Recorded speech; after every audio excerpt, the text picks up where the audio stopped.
पुनीत जी रामपुर से। राधे राधे महाराज जी। महाराज जी, हर व्यक्ति का कोई ना कोई सबसे प्रिय होता है, आपका सबसे प्रिय कौन है? राधा राधा राधा। आज तक बच्चा हमारा प्यार ही नहीं हुआ किसी से। देखो, हम ऐसे राही है जिसमें अकेला ही जाना होता है। पीछे से सब जाएंगे लेकिन राह हमारी है अकेला। इसलिए बचपन से मैं निराश रहा हूं जगत से। जब अपनी माँ को देखता और लगता है मेरी माँ मरेगी, तब मेरा हृदय जल उठता कि फिर मैं कैसे जीऊंगा। तो जैसे हमारा मन गया कि मेरे पिताजी ये मरेंगे, फिर निराश हुआ, तो हम किससे प्यार करें, किससे प्यार करें? यहाँ तो सब कोई बिछुड़ने वाला है, सब कोई मरने वाला है, सबको अपने मन की बात माननी है। मेरे मन की चाह को कौन पूर्ण करेगा? तो निष्कर्ष निकला श्री भगवान। तो बचपन से लेकर के आज तक हमारा कोई एक दोस्त नहीं है कि ऐसे मिलाने वाला, एक भी दोस्त नहीं। अकेला जीवन व्यतीत करते करते भगवान ही संभालते हुए चले आए। जहाँ जहाँ हमारे कदम लड़खड़ाए वहाँ भगवान सहयोग दिए और हमको आगे बढ़ाए। तो हमारी प्रिय, तो हृदय की बात कहता हूँ, प्रिय शब्द तो सिर्फ राधा किशोरी के चरणों में है।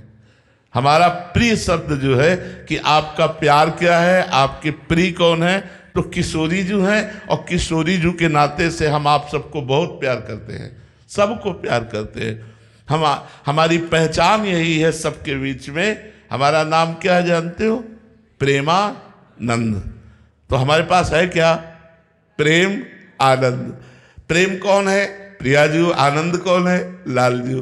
तो प्रेमानंद मतलब प्रियालाल। प्रियालाल की चर्चा, प्रियालाल का नाम, प्रियालाल का धाम, प्रियालाल के गुण और प्रियालाल के संबंध से हम आप सबको बहुत प्यार करते हैं कि आप हमारी श्री जी की बातें सुनने आए, आप श्री जी के संबंध से आए, इसलिए हम भगवत स्वरूप मानकर सबको प्यार करते हैं। वैसे हमारा केवल प्यार शब्द एक ही जगह है, राधा किशोरी के चरणों में।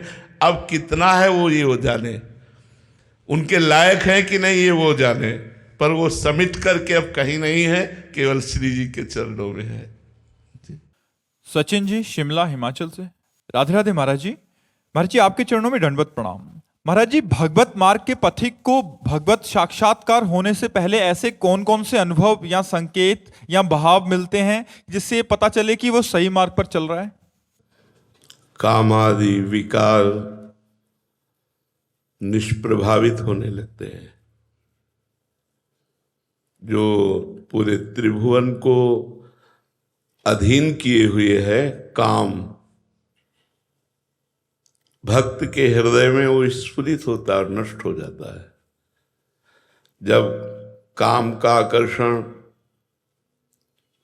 परिवार के मोह का आकर्षण, धन की महत्व बुद्धि, मान प्रतिष्ठा, ये सब शून्य लगने लगे, तो समझना चाहिए कि जो मैं नाम जप कर रहा हूँ, जो भगवत कथा वार्ता सुन रहा हूँ, सत्संग सुन रहा हूँ, अध्यात्म में चल रहा हूँ, उसका लाभ हमें मिल रहा है और हम उन्नति को प्राप्त हो रहे हैं।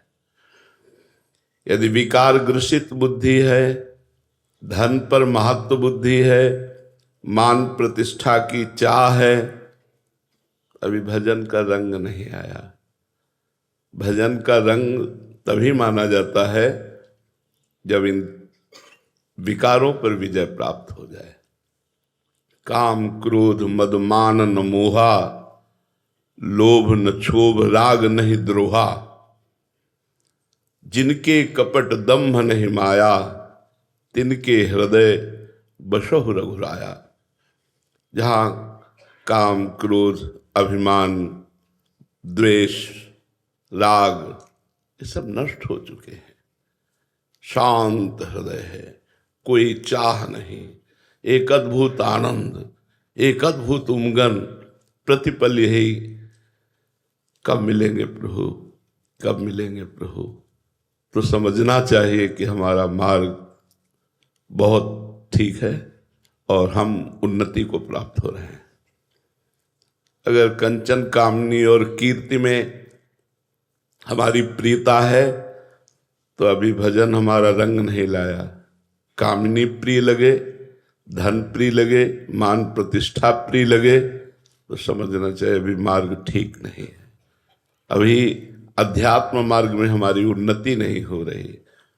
अध्यात्म मार्ग में उन्नति तभी मानी जाती है जब इन तीनों पर हमारी अनासक्त बुद्धि हो जाए, न कंचन में, न कामिनी में, न मान प्रतिष्ठा कीर्ति में, तब हमारा भजन सफल माना जाएगा।